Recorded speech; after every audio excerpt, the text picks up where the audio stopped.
একটু বেগুন ভাজা নিলাম।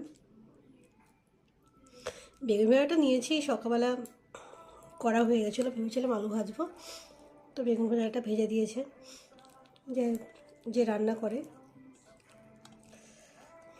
একটু স্যালাড নিয়েছি, একটু ঠান্ডা ঠান্ডা লেগেছে আজকে, জন্য একটু ঝাল ঝাল মাটন করেছি।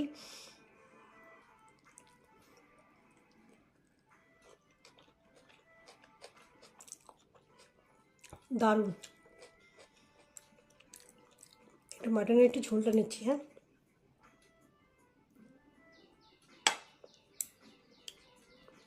খেয়ে দেখি কেমন হয়েছে।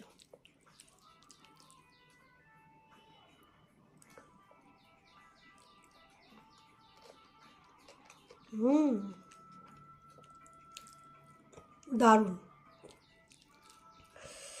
তেলটা একটু বেশি লাগছে কেন, এই যে কারণ হচ্ছে এটা চর্বি ছিল। হ্যাঁ, চর্বিটা পুরো একটু গলে গেছে বলে তেলটা বেশি লাগছে, কিন্তু দারুণ হয়েছে, দারুণ। মানে আমি যদি খাওয়াতে পারতাম তোমাদেরকে তাহলে তোমরা বুঝতে।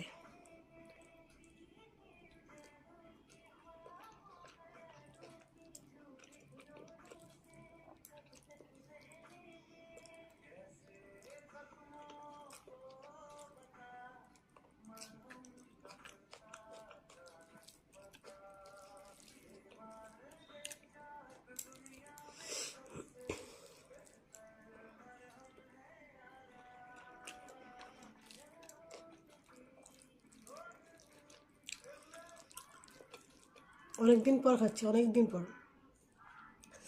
ইটিং শো করিই না এখন বেশি, এদিক ওদিক যাওয়া হয়েছিল তো।